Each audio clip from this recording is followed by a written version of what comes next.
الحمد لله نحمده ونستعينه ونستغفره ونؤمن به ونتوكل عليه ونعوذ بالله من شرور أنفسنا ومن سيئات أعمالنا من يهده الله فلا مضل له ومن يضلله فلا هادي له ونشهد أن لا إله إلا الله وحده لا شريك له ونشهد أن سيدنا وسندنا ونبينا وشفيعنا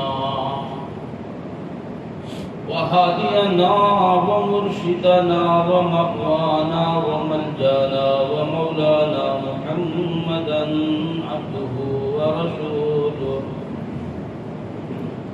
صلى الله تعالى على آله وأصحابه وأزواجه وذرياته وبارك وسلم تسليما كثيرا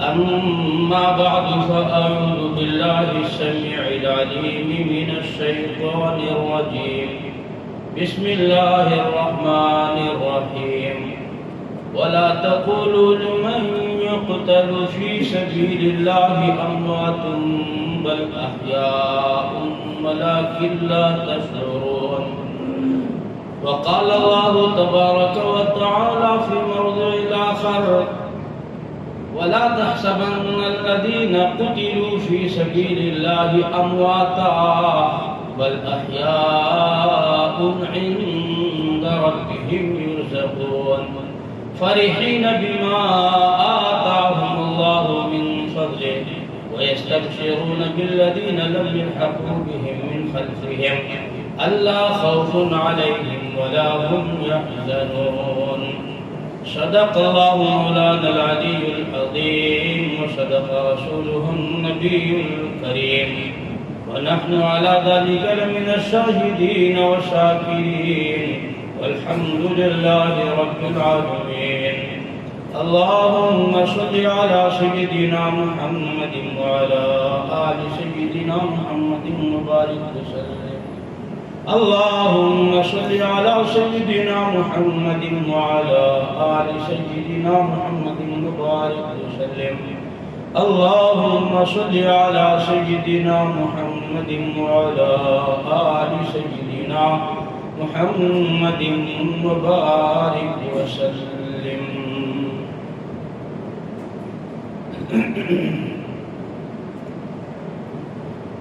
اللہ تبارک و تعالی نے امت مسلمہ پر کوئی مہینہ کوئی ہفتہ یا کوئی خاص دن کرم نہیں فرمایا بلکہ ہر مہینے میں ہر دن کسی نہ کسی طریقے سے اللہ تبارک تعالیٰ نے کرم فرمائی ہے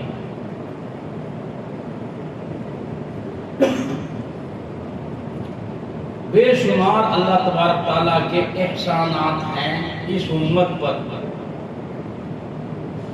وہ اتنے احسانات ہیں کہ ہم صرف تصور کریں تو یقین نہیں آتا کہ پروردگار عالم جل شانہ نے ہمیں کتنی اور کیسی عظیم الشان نعمتیں عطا فرمائی ہے فرمایا وَإِن تَعُدُّوا نِعْمَةَ اللَّهِ لَا تُحْصُوهَا کوئی انسان گن نہیں سکتا اللہ کی نعمتوں کی اس کی مہربانیوں کو کوئی گن نہیں سکتا تصور نہیں کر سکتا اتنے احسانات ہیں اللہ کے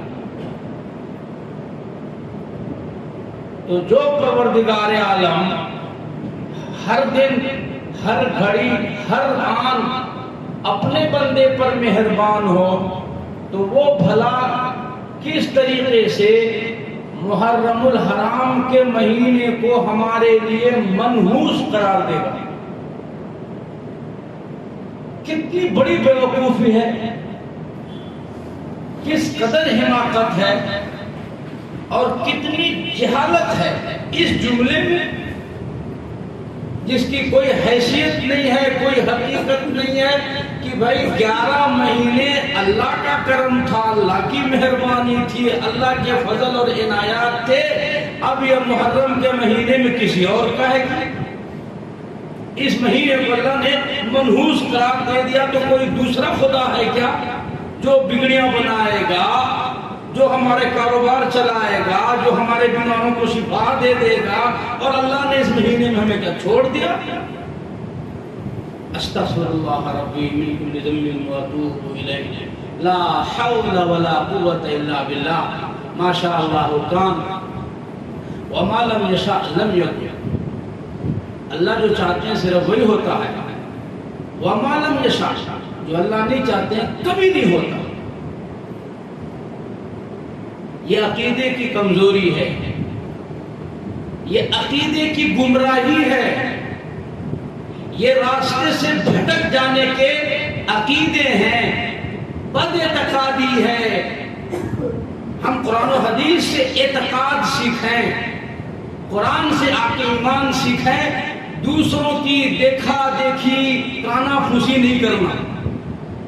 اگر ہمارے پاس کوئی مسلم اصول نہیں ہوتا، قرآن نہیں ہوتا، حدیث نہیں ہوتی، اللہ کے رسول صلی اللہ علیہ وسلم کے پیغام اور احکامات نہیں ہوتے، تب تو آپ بھیک مانگتے ٹھیک تھا۔ بھائی جس کے پاس کچھ نہیں وہ مانگے نا بھیک۔ اگر اللہ تبارک تعالیٰ نے آپ کو گھر دیا، مکان دیا، دکان دیا، کاروبار دیا، بینک بیلنس دیا، اب ایسا آدمی بھیک مانگے کہ اس سے بڑا جاہل کون ہوگا؟ بھائی ساری دنیا اسلام کی طرف نظر اٹھا کر کے دیکھتی ہے، اور ہم اسلام کو چھوڑ کر پتہ نہیں کس کی طرف دیکھتے ہیں۔ بہت سارے لوگ اس ماہ مبارک کو منحوس کرتے ہیں، بلکہ بے شمار لوگ شادیاں نہیں کرتے، اچھا نہیں سمجھتے، کوئی اچھا کام کرنا پسند نہیں کرتے، بس ایک نظریہ ہے کہ صاحب یہ مہینہ اچھا نہیں ہے، منحوس ہے، اور یہ ہے وہ ہے۔ بہت سارے لوگ کہتے ہیں صاحب غم کا مہینہ۔ ہم ان سے پوچھتے ہیں بھائی کیوں غم کا مہینہ؟ تو وہ کہتے ہیں بھائی اس مہینے میں سیدنا حسین رضی اللہ تعالیٰ عنہ کی شہادت ہوئی، اسی لیے یہ مہینہ کبھی غم کا مہینہ ہے۔ تو ہم ان کو جواب دیتے ہیں کہ بھائی اگر اس مہینے میں سیدنا حسین رضی اللہ عنہ کی شہادت ہوئی تو محرم سے پہلے ذی الحجہ کے 18 تاریخ کو سیدنا عثمان غنی کی شہادت ہوئی، 27 ذی الحجہ کو سیدنا عمر فاروق زخمی ہوئے، ایک محرم الحرام کو سیدنا عمر فاروق رضی اللہ تعالیٰ عنہ کی شہادت ہوئی۔ اور پھر تاریخ پر اگر آپ نظر ڈالیں تو سیدنا حسین رضی اللہ تعالیٰ عنہ کی شہادت حضور صلی اللہ علیہ وسلم کے تقریباً 60 سال کے بعد کا واقعہ ہے۔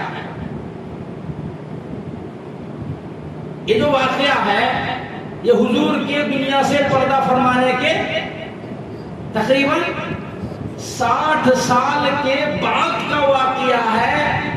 اس واقعے کا تذکرہ قرآن میں، حدیث میں، بخاری میں، مسلم میں، ترمذی میں کہیں پر نہیں ملتا۔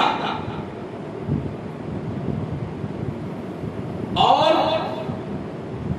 60 سال سے پہلے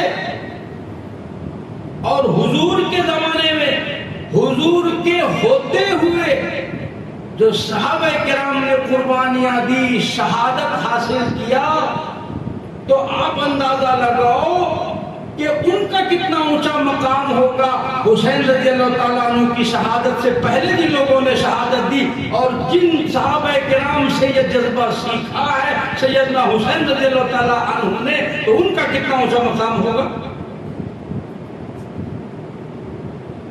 اسی لیے میں نے گزشتہ جمعے کو میں نے آپ کو ایک ترتیب بتائی تھی کہ اللہ تبارک تعالیٰ نے کامیاب لوگوں کی جماعتوں کی نشاندہی فرمائی ہے اور کامیاب لوگوں کی پارٹیاں بتائی ہے قرآن میں۔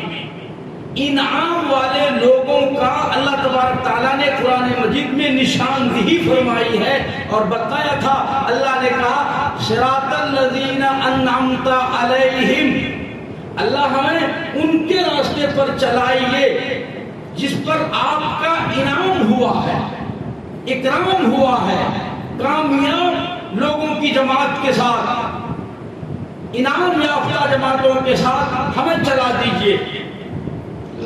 مفسرین کا کہنا یہ ہے کہ صراط الذین انعمت علیہم کی تفصیل ہے صراط الذین انعمت علیہم من النبیین والصدیقین والشہداء والصالحین، یہ 4 جماعت ہے جس کا تذکرہ قرآن نے کیا، یہ کامیاب لوگوں کی جماعت ہے۔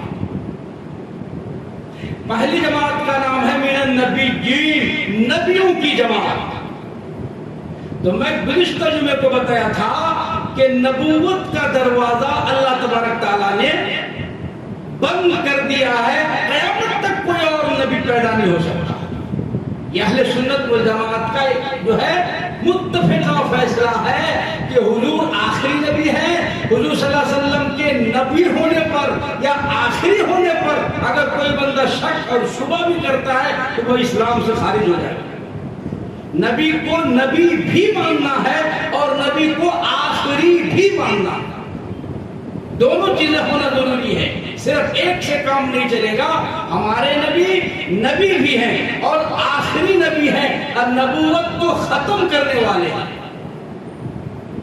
تو نبی دین کا دروازہ بند، اب بچ گیا ادھر 3 جماعت اور ہیں۔ تو گزشتہ جمعے کو میں بتلایا تھا نبیوں کے بعد سب سے بڑی جماعت اور سب سے اونچی جماعت اور سب سے بہترین جماعت اللہ کے نزدیک صدیقین کی جماعت ہے۔ اور گزشتہ جو میں بتایا تھا کہ صدیقین میں سیدنا صدیق اکبر سچوں میں تمام سچوں کے سردار ہیں۔ اب جتنے سچے پیدا ہوں گے ان تمام سچوں کے سردار کون ہیں؟ حضرت ابوبکر صدیق، باقی ان کے پیچھے پیچھے سچوں کے امام ہے صدیق اکبر رضی اللہ تعالیٰ عنہ۔ باقی دنیا میں جتنے لوگ آئیں گے سیدنا صدیق اکبر کے پیچھے پیچھے پیچھے پیچھے چلیں گے، تمام سچوں کے سردار حضرت ابوبکر صدیق رضی اللہ تعالیٰ عنہ۔ تو سچوں کا دروازہ بند نہیں ہوا اور اللہ تبارک تعالیٰ نے قرآن مجید میں ہم سے مطالبہ کیا ہے، یا ایھا الذین آمنوا اتقوا اللہ، ایمان والو اللہ سے ڈرو، وکونوا مع الصادقین، سچوں کے ساتھ رہو، نیکوکار کے ساتھ رہو، پرہیزگاروں کے ساتھ رہو، اچھے لوگوں سے دوستی کرو، اچھے لوگوں کے ساتھ رہو، نیکوکاری، پرہیزگاری اور جو ہے خوف خدا جن کے دل میں ہے ان لوگوں کے قریب رہو۔ بلکہ ایک حدیث میں اللہ کے رسول صلی اللہ علیہ وسلم نے ارشاد فرمایا ہے کہ اپنے دسترخوان میں نیکوکاروں کو بلاؤ، پرہیزگاروں کو بٹھاؤ، اپنے دسترخوان میں صرف متقی پرہیزگار لوگوں کو بٹھاؤ، غیر متقی کو نہیں۔ من النبیین کا دروازہ بند، صدیقین کا دروازہ قیامت تک کے لیے کھلا ہے۔ دوسرا مقام اور دوسری جماعت، صدیق کے بعد اللہ تبارک تعالیٰ نے جس مقام کو اور جس جماعت کو بہت اونچا اور بہت بلند کیا ہے، صدیقین کے بعد اس مقام کا نام ہے والشہداء، شہیدوں کا مقام صدیق کے بعد اللہ کے نزدیک سب سے اونچا ہے۔ صدیق کا مقام اللہ کے، صدیق کے بعد شہداء کا مقام اللہ کے نزدیک، نبی کے بعد صدیق کے بعد شہداء کا مقام سب سے اونچا مقام ہے۔ اب آپ کو حیرت ہوگی یہ حدیث سن کر کہ آپ صلی اللہ علیہ وسلم نے اپنی حیات میں، اپنی زندگی میں یوں فرمایا ہے کہ جس طریقے سے اللہ کے نبی نے یہ فرمایا ہے کہ ابو بکر تمام سچوں کے امام اور سردار ہیں، اسی طریقے سے اللہ کے رسول نے 60 سال یعنی سیدنا حسین رضی اللہ عنہ کی شہادت سے 60 سال پہلے اپنی زبان ترجمان سے یہ اعلان فرمایا تھا، سید الشہداء حمزہ رضی اللہ تعالی عنہ، کہ تمام شہیدوں کے سردار میرے چچا سیدنا امیر حمزہ رضی اللہ تعالی عنہ ہیں۔ اب یہ ہماری کتنی بڑی جہالت ہے. میں گزشتہ 2-3 جمعے سے یہ کہتے ہوئے آ رہا ہوں کہ اگر کسی نے ان شہیدوں کا تذکرہ نہیں کیا اور محرم میں وہ آ کر کے سیدنا حسن اور حسین کی شہادت کا تذکرہ کرتا، علماء کہتے ہیں یہ ناجائز ہے. یہ ظلم ہے دین پر. جنہوں نے حضور کی نظروں کے سامنے اپنی قربانی دی اور قربانی دے کر اپنے جسموں کے ٹکڑے کرائے، 11 ٹکڑے پڑے ہوئے ہیں، اور سیدنا امیر حمزہ رضی اللہ تعالیٰ عنہ کے ٹکڑوں کو دیکھ کر آپ صلی اللہ علیہ وسلم کھڑے نہیں رہ سکے، رو دیے اور بیٹھ گئے. غشی طاری ہو گئی ہے. آپ نے اپنی زبان سے فرمایا کہ سید الشہداء حمزہ. تو کس طریقے سے یہ درست ہوگا کہ آپ ان مقام کو بیان نہ کر کے ایک چیز کو ہائی لائٹ کرتے رہیں کہ سیدنا حسین رضی اللہ عنہ شہید ہو گئے. ہم یقیناً مانتے ہیں کہ بہت اونچا مقام ہے سیدنا حسین رضی اللہ تعالی عنہ کا. یہ اللہ کی شان تھی. میں نے بتایا نہیں، ہر دن، ہر تاریخ، ہر مہینہ یہ اللہ کی طرف سے متعین ہے، اور اللہ تبارک تعالیٰ نے فضل و کرم فرمایا ہے اس امت پر. علماء نے لکھا ہے تاریخ کے حوالے سے کہ جس دن آدم علیہ السلام کا پتلا تیار ہوا اور اللہ تبارک تعالیٰ نے اس پتلے پر روح پھونکی، جمن ڈالی، علماء نے لکھا کہ وہ محرم ہی کی 10ویں تاریخ تھی. آدم علیہ السلام کے بعد اللہ تبارک تعالیٰ نے ان کو جنت میں مقام عطا فرمایا. پھر ایک غلطی پر اللہ تبارک تعالیٰ نے ان کو دنیا میں بھیجا. پھر ان سے دنیا آباد ہوئی، اور یوں لکھا کہ اس غلطی پر 40 برس تک آدم علیہ السلام نے آنسو بہائے، معافیاں مانگی، جس کا تذکرہ قرآن میں ہے. ربنا ظلمنا انفسنا وان لم تغفر لنا وترحمنا لنكونن من الخاسرین. 40 برس کے بعد آدم علیہ السلام کی توبہ قبول ہوئی، اور اللہ تبارک تعالیٰ نے معافی کا اعلان فرمایا. علماء نے لکھا وہ محرم کی 10ویں تاریخ ہے. آدم علیہ السلام کے بعد سیدنا نوح علیہ السلام دنیا میں تشریف لائے، اور نوح علیہ السلام نے 950 سال تک اپنی قوم کو دعوت و تبلیغ کی. 80 پر 2 آدمی کے سوا کوئی ایمان نہیں لائے، کوئی ایمان نہیں لائے. نوح علیہ السلام اپنی قوم سے پریشان ہو گئے. نوح علیہ السلام نے اللہ کے حضور میں بددعائیں فرمائی، اے اللہ یہ میری قوم میری بات نہیں مانتی، آپ ان کو اس طرح ہلاک کر دیجئے کہ ان میں سے کوئی ایک نافرمان دنیا میں نہ بچے. ربی لا تذر علی الارض من الکافرین دیارا.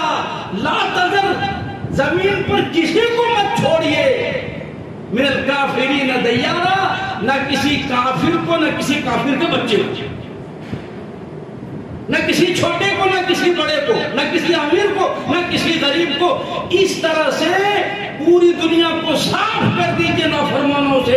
ہمیں نافرمان اچھے نہیں لگ رہے ہیں، ان نافرمانوں سے ملک کو صاف کر دیجئے، دنیا کو پاک صاف کر دیجئے.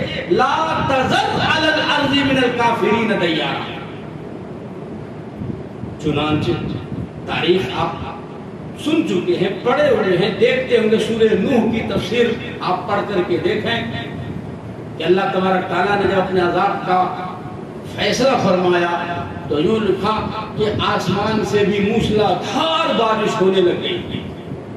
آسمان سے موسلا دھار، اور زمین سے بھی پانی ابلنے لگا. نیچے سے بھی پانی، اوپر سے بھی پانی، پانی ہی پانی. حتیٰ کہ ایک بوڑھی عورت اپنے تندور میں گئی روٹی پکانے، روٹی لگانے تندور میں. وفارت تنور قل نحمل فیہا من کل زوجین اثنین. تو جب وہ روٹی لگانے کے لیے تندور میں جہاں آگ لگی ہوئی تھی روٹی سیکنے کے لیے تندور میں گئی تو اس تندور سے پانی کا چشمہ جاری ہو گیا اور پانی پھوٹنے لگا. اس طریقے سے نافرمانوں کے اوپر اللہ کا ایک عذاب آیا اور ساری دنیا غرقاب ہو گئی، حتیٰ کہ اس طوفان میں سیدنا نوح علیہ السلام کا بیٹا بھی نافرمان تھا، آپ کی بیوی بھی نافرمان تھی۔ جب وہ طوفان آیا، قرآن مجید میں بہت تفصیل سے ان واقعات کو اللہ نے بیان فرمایا۔ اور دوستو عرض کروں میں آپ کو، قرآن کوئی قصہ کہانی کی کتاب نہیں ہے، کوئی فسانے کی کتاب نہیں ہے، کوئی ناول نہیں ہے، یا کوئی سیریل نہیں ہے۔ میں آپ کو سیریل وہاں جو ہے کوئی ٹاپک پر آپ کو بتاؤں کہ بھائی یہ جو ہے کہانی کی کتاب ہرگز نہیں، یہ عبرت اور موعظت کی کتاب ہے کہ جب نافرمانی ہوگی اللہ کی زمین پر تو اللہ کا عذاب ایسا آنا ہی ہے۔ یہ ضروری نہیں ہے کہ پھر پانی کا ہی عذاب آئے، یہ ضروری نہیں ہے کہ ہوا کا عذاب آ جائے، یہ ضروری نہیں ہے کہ آگ برسے، یہ بھی ضروری نہیں ہے کہ اور جو پچھلی امتوں میں عذاب آیا وہی آ جائے، یہ ضروری نہیں ہے۔ اللہ کے بے شمار مخلوقات ہے، اللہ کسی کو بھی بھیج کر عذاب میں مبتلا کر سکتا ہے، وہ چاہے کورونا ہو، وہ چاہے وائرس ہو، وہ چاہے اور دوسرا کچھ ہو، اور کوئی ہو، اللہ کے پاس بے شمار فوج ہے۔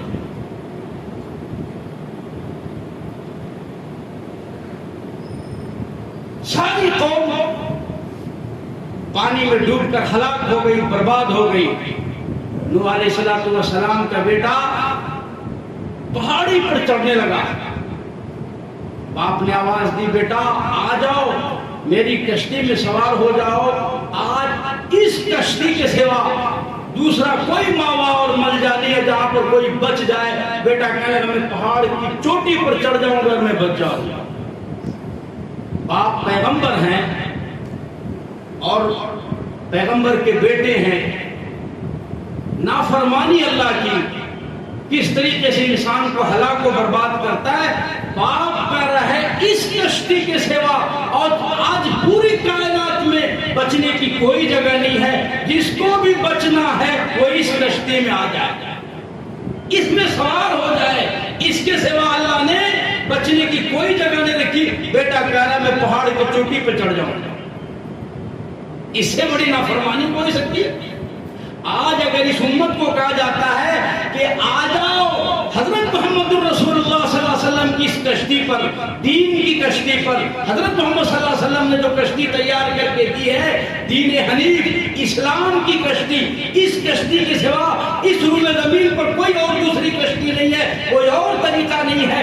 خلاف پیغمبر کثیرہ گزیر کہ ہرگز بمنزل نہ خواہد رسید، اس کشتی کو چھوڑ کر کوئی اور راستہ اختیار کرے کبھی قیامت تک وہ کامیاب نہیں ہو سکتا ہے، اور وہ بچ نہیں سکتا ہے سوائے کہ اس راستے پر وہ آ جائے جس راستے پر اللہ کے نبی صلی اللہ علیہ وسلم نے صحابہ کرام کو چھوڑ کر دنیا سے گئے۔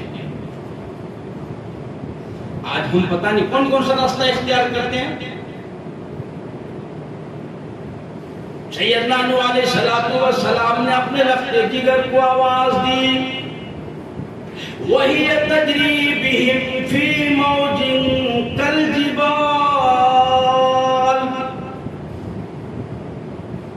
پانی پہاڑوں کے چوٹیوں تک پہنچنے لگ گیا۔ آواز دیو میرے بیٹے آ جا، میری کشتی میں آ جا۔ وَنَادَى نُوحٌ ابْنَهُ وَكَانَ فِي مَعْزِلٍ يَا بُنَيَّ ارْكَب مَّعَنَا وَلَا تَكُن مَّعَ الْكَافِرِينَ، میرے بیٹے میری کشتی میں سوار ہو جا، میری نافرمانی نہ کر، میری بات کا انکار نہ کر۔ اس کشتی کے سوا ساری کائنات میں کسی کو کوئی نہیں بچا سکتا، اللہ کا عذاب تم پر مسلط ہے۔ کہنے لگا قال سآوی الی جبل یعصمنی من الماء قال لا عاصم اليوم من امر اللہ الا من رحم۔ باپ بیٹے میں گفتگو ہو رہی ہے، باپ بیٹے کو سمجھا رہا، بیٹا جواب دے رہا ہے میں پہاڑ کی چوٹیوں پر چڑھ جاؤں گا، اللہ کے عذاب سے بچ جاؤں گا، مجھے پہاڑ بچا لے گا، مجھے درخت بچا لے گا، مجھے یہ طوفان ہلاک نہیں نہیں کرے گا. حضرت نوح علیہ السلام کہتے نہیں الا من رحم، آپ جس پر صرف اللہ رحم کرے گا وہ بچ پائے گا. کائنات میں کوئی نہیں بچ سکتا. وہ حال بینہم الموج فکان من المغرقین.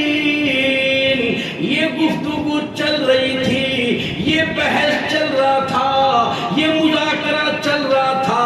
اللہ کو بحث و مباحثہ پسند نہیں ہے، اللہ تبارک تعالیٰ کو حجت پسند نہیں ہے، اللہ تبارک تعالیٰ کو زبردستی پسند نہیں ہے.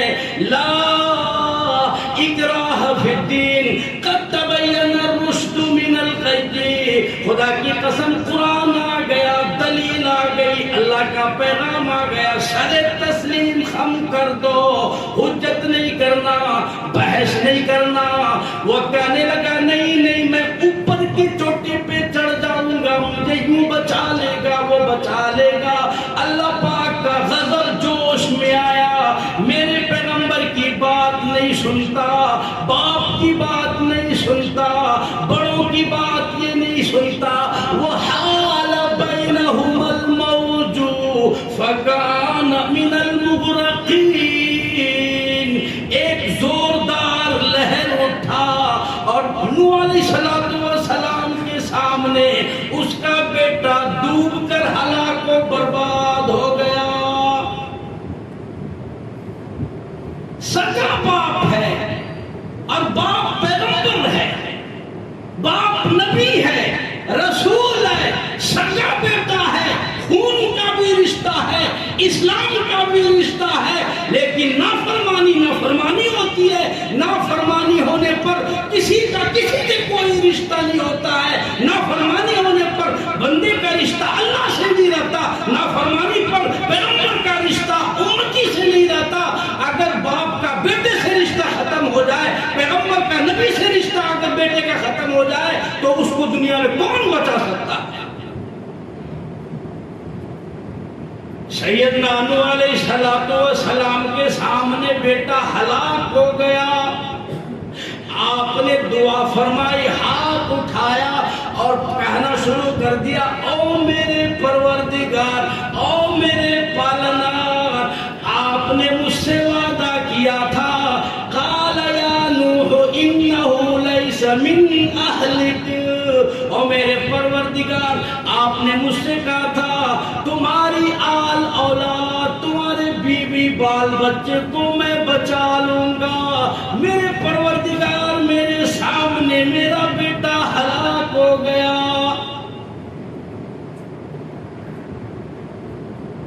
میرے اللہ، آپ نے تو مجھ سے وعدہ کیا تھا کہ نوح اپنی آل اولاد کو، اپنے بیوی بال بچوں کو، گھر والوں کو اس کشتی میں سوار کر لینا، تمہارے گھر والوں کو کچھ نہیں ہوگا اور وہ بچ جائیں گے اور میں ان کو بچا لوں گا. میرے اللہ، میرے آنکھوں کے سامنے میرا بیٹا ڈوب گیا نا. ان وعدک الحق. اللہ، آپ کا وعدہ تو سچا ہے نا، آپ کا وعدہ جھوٹ تو نہیں ہے، آپ سچے ہیں، آپ کا وعدہ سچا ہے.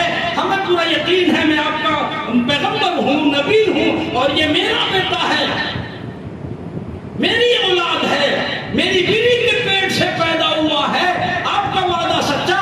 وَأَنْتَ أَحْكَمُ الْحَاكِمِينَ. اور میرے اللہ، آپ سارے احکم الحاکمین سے آپ بڑے ہیں، آپ بڑے رحم والے ہیں، بڑے کرم کرنے والے. پھر میرا بیٹا. مسلمانوں، اندازہ لگاؤ، نوح علیہ السلام کی فریاد سنو. 12واں سپارہ اٹھا کر کے پڑھو. اللہ تبارک تعالیٰ نے جواب ارشاد فرمایا. غور سے پڑھو، قرآن کریم کا مطالعہ کرو. آؤ قرآن کریم سے پوچھو کس کا رشتہ پیغمبر سے باقی رہتا ہے، کس کا رشتہ اللہ سے باقی رہتا ہے. قرآن اعلان کرتا، قال یا نوح لیس من اہلک. قال یا نوح انہ لیس من اہلک. اے نوح، یہ تیرا اہل نہیں، تیرا بیٹا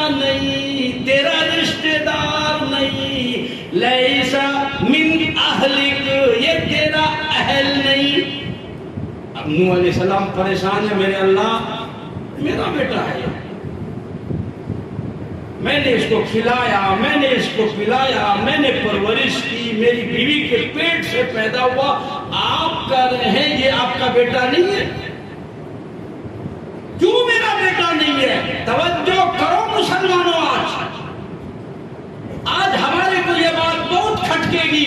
آج کے زمانے میں، دور میں، جب ہم یوں دیکھیں گے ہمارے مشائخ، ہمارے جو اللہ کے نیک بندے متقی پرہیزگار ہوتے ہیں، میں بار بار آپ کو یہ خبر دیتا ہوں اور بار بار متنبہ کرتا ہوں، حالات بہت برے ہو چکے ہیں، اب سے بد سے بدتر حالات ہو چکے ہیں، اور ہمارے مشائخ نے پیشین گوئی کر رکھی ہے کہ جو دن اب گزر رہے ہیں، جو حالات اب دیکھ رہے ہیں، اس سے اچھے حالات آنے والے نہیں ہیں، اس لیے تیار کرا ہوں میں۔ آپ گھبرانا نہیں، میدان چھوڑ کے بھاگنا نہیں، اس سے برے حالات ابھی آنا باقی ہے۔ یہ میں آپ کو ڈرانے کے لیے نہیں کہہ رہا ہوں، اللہ کے جو نیک بندے اللہ تبارک تعالیٰ ان کو الہام فرماتا ہے، ان کی نیکی، ان کے تقوی، پرہیزگاری کی وجہ سے اللہ تبارک تعالیٰ ان کو الہام فرماتا ہے۔ ہمارے مشائخ نے ابھی ہمیں یہ خبر دی ہے کہ 2000 آنے والا دن کیا ہے، 2024 2025 یہ جو آنے والے دن ہیں، آپ یقین مانو اگر ہم اللہ کی نافرمانی سے باز نہیں آئے، ابھی جو واقعہ میں آپ کو سنا رہا ہوں قرآن کریم کا 12واں سپارہ اور سورۃ ہود ہے، یہ دوسرا تیسرا رکوع میں آپ پڑھ لینا تفسیر، جو میں بتا رہا ہوں وہ صحیح ہے یا نہیں ہے آپ اٹھا کے دیکھ لو۔ 2024 اور 2025 میں حالات اتنے خراب ہونے والے ہیں، اتنے خراب ہونے والے ہیں کہ ہمارے حضرت نے فرمایا میں کہنا نہیں چاہتا تھا لیکن مجبور ہوں، امت سمجھ نہیں رہی ہے، لوگ نہیں سمجھ رہے، لوگ توبہ کرنے تیار نہیں ہیں، لوگ اسلام کی طرف آنے تیار نہیں ہیں، اور لوگ بد اعمالی چھوڑنے کے لیے تیار نہیں ہیں۔ حالات اتنے بد سے بدتر ہوں گے، ایک ایک قبر میں 50 100 آدمیوں کو دفن کرنے کی نوبت آئے گی، ایسے حالات بن گئے۔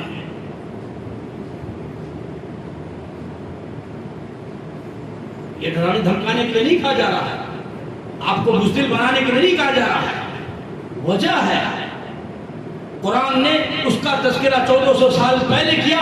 سیدنا نوح علیہ السلام، میں نے پہلے بتایا آپ کو، یہ قصے اور کہانی کی کتابیں نہیں ہیں، ناول نگار اور فسانے کی کتاب نہیں ہے، یہ حقیقت ہے، یہ آئینہ ہے، اس کو صاف کرو، پوچھو اور اپنا چہرہ دیکھو، آپ کو اس چہرے اپنا اس آئینے میں اپنا چہرہ آپ کو دکھائی دے گا۔ سیدنا نوح علیہ السلام فرمانے لگ گئے، او میرے پروردگار آپ احکم الحاکمین ہے، وہ میرا بیٹا ڈوب گیا، آپ نے وعدہ کیا تھا، آپ کا وعدہ سچا ہے، آپ کے وعدے پر ہمیں بھروسہ ہے، پھر میرا بیٹا ڈوب گیا۔ اللہ نے جواب دیا، او میرے پیغمبر، او میرے نبی، او میرے رسول، قال یا نوح انہ لیس من اہلک، وہ تیرا بیٹا نہیں ہے۔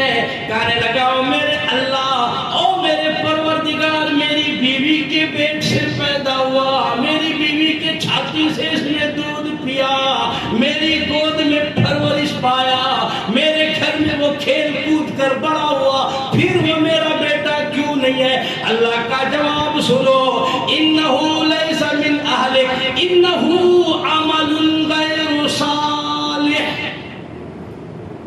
او میرے پیغمبر، او میرے نو، یاد رکھو، یہ فرق محسوس کرو، اس فرق کو دیکھو، تیرا عمل کچھ اور ہے، تیرے بیٹے کا عمل کچھ اور ہے، تیرا عمل فرما برداری کا ہے، تیرا بیٹا نافرمان ہے، تو وفادار ہے، تیرا بیٹا غدار ہے، تو فرما بردار ہے، تیرا بیٹا نافرمان ہے، تو اللہ کا مقبول ہے، تیرا بیٹا مردود ہے، تو اللہ تبارک تعالیٰ کا منظور نظر ہے، تیرا بیٹا مردود ہے۔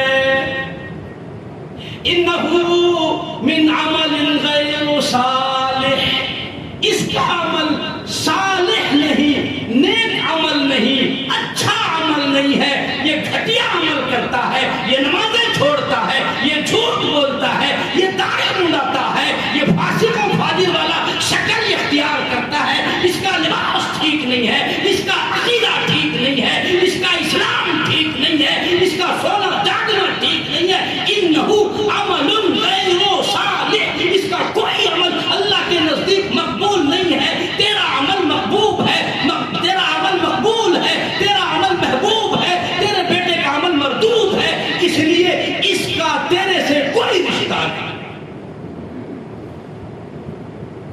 یہ نوح علیہ السلام کی بات ہو رہی ہے.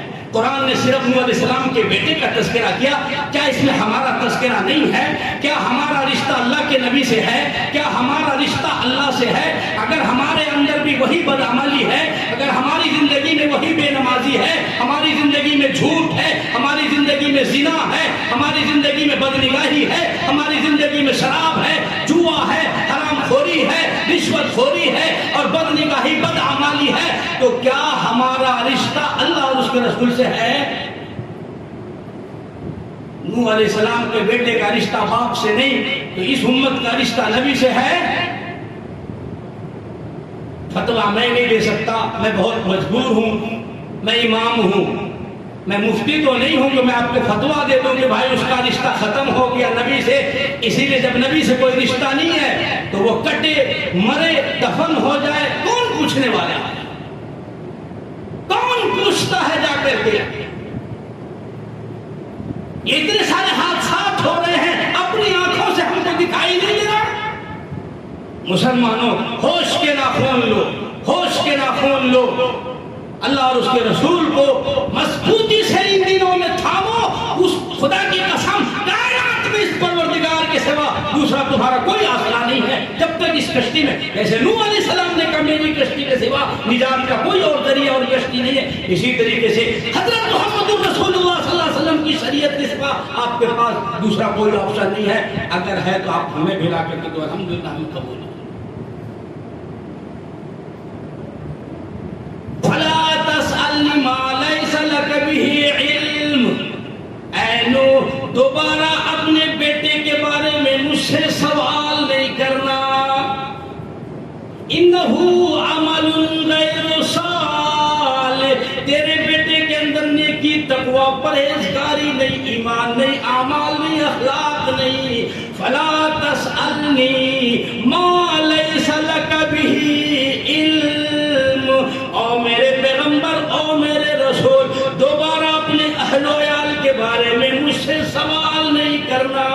یوں کیوں ہو گیا، ایسا کیوں ہو گیا، اس کو فلاں نے شہید کر دیا، اس کو گولی مار دی گئی، اس کو شوٹ کر دیا گیا، فلاں جگہ پر یوں ہو گیا، یہ سوال نہیں کرنا. ما لیس لک بہ علم انی اعظک ان تکون من الجاہلین. اگر دوبارہ آپ نے اس قسم کا مجھ سے سوال کیا، خدا کی قسم کسی اور سے جا کے پوچھ لو، یہ جملہ پڑھتے ہوئے جگر پھٹ جاتا ہے. انی اعظک ان تکون من الجاہلین. نبوت سے نام نکال کر کے جاہلوں کی فہرست میں آپ کا نام لکھ دیا جائے گا. تھوڑی بات ہے یہ، معمولی بات ہے، یہ چھوٹی سی دھمکی مل رہی آپ کو، یہ ہلکا جملہ ہے. انی اعظک، آپ کو بڑا ہلکا لگ رہا ہے یہ. ان تکون من الجاہلین، معمولی دھمکی ہے یہ. کسی پیغمبر کو اگر اللہ اس طریقے سے کلام کرے، یہ نافرمانی، میں نے پہلے بتایا، صرف نافرمانی نہیں ہوتی ہے، یہ اللہ کے ساتھ اعلان جنگ ہوا کرتا ہے. نافرمانی صرف نافرمانی نہیں ہوتی ہے، بغاوت ہوتا ہے، غداری ہوتی ہے، اللہ اور اس کے رسول کے ساتھ اعلان جنگ ہوتا ہے. بڑا جرم ہے نافرمانی، بہت بڑا جرم ہے نافرمانی. اسی لیے قرآن نے للکار کے فرمایا انی اعظک ان تکون من الجاہلین. اللہ ہمیں ہدایت نصیب فرمائے، سیدھا رستہ نصیب فرمائے، سچی پکی توبہ نصیب فرمائے. میرے بھائیوں، اب وقت نہیں بچا ہے کہ ہم جو ہے سوچنے کا موقع نہیں ہے، سمجھنے کا موقع اب نہیں ہے. اب وقت نکل چکا ہے، اب ہم سر تسلیم خم کریں، بات ماننے والے بن جائیں، سچی پکی توبہ کرنے والے بنے، اللہ سے اپنا رشتہ جوڑنے کی فکر کریں. اگر ایسا نہیں کر سکے تو آپ یقین مانیں 2024 آنے والے 2025 جو حالات آئیں گے وہ ہمارے تصور سے باہر کے ہوں گے. اللہ ہماری بھی حفاظت فرمائے, آپ کی بھی حفاظت فرمائے. ہمارے بڑوں کی طرف سے کچھ ہدایات آئے ہیں. ہر بندے کو چاہیے کہ صبح اور شام بعد نماز فجر بعد نماز مغرب کم از کم ایک مرتبہ دعائے انس پڑھ لیا کریں. بہت بہترین دعا ہے اور بہت اہم ترین دعا ہے. خود پڑھیں, اپنے گھر والوں کو, بیوی بال بچوں کو پڑھوائیں اور اس کا اہتمام کریں. کچھ دن پہلے کی بات ہے, حضرت مولانا مفتی تقی عثمانی صاحب پر جان لیوا حملہ ان کی گاڑی میں ہوا تھا. ان کے بیوی بال بچے گاڑی میں موجود تھے اور کئی راؤنڈ فائرنگ ہوئی تھی, گولیاں چلی تھی, تقریباً 28 یا 30 راؤنڈ, مجھے یاد نہیں ہے. اور اس میں جو ہے ان کے ڈرائیور زخمی ہو گئے تھے, ڈرائیور کو گولی لگی تھی اور حضرت کی فیملی بچے اس گاڑی میں بیٹھے ہوئے تھے, کسی کو ایک خراش تک نہیں آیا. حضرت کے وہ بیانات شاید یوٹیوب میں یا فیس بک وغیرہ میں کہیں ابھی بھی ہے, موجود ہے. آپ لوگ انٹرویو سن لیجئے گا. مفتی تقی عثمانی صاحب, آج سے کچھ عرصہ پہلے کی بات ہے, زیادہ دور کی بات نہیں ہے. تو 30 راؤنڈ یا 28 راؤنڈ گولیاں چلی تھی, حضرت پر جان لیوا حملہ ہوا تھا. وہ گولیاں حضرت فرماتے ہیں انٹرویو میں, کوئی اس طرف سے نکل رہی تھی, کوئی اس طرف سے نکل رہی تھی, کوئی چھاتی کے سامنے سے, کوئی منہ کے سامنے سے, ساری گولیاں آ رہی تھی اور آپ کے بدن کے قریب سے ہو کر کے گزر رہی تھی. کسی ایک گولی نے آپ کے بدن کے, آپ کے بچوں کے, بیوی بال بچوں کو ٹچ نہیں کیا. حضرت نے انٹرویو میں فرمایا تھا, میں نے اس دن الحمدللہ اپنے بیوی بال بچوں کو دعائے انس پڑھی تھی اور دعائے انس پڑھوایا تھا. تو بھائی حالات اچھے نہیں ہیں, ہمیں جو ہے ہر طرح سے تیاری کرنی پڑے گی, ایمان سے, اعمال سے, اخلاق سے, کردار سے. اللہ مجھے اور آپ کو حفظ و امان میں رکھے. اللہ کہنے سے سنت عمل کی توفیق عطا فرمائے. آمین. وآخر دعوانا الحمدللہ رب العالمین.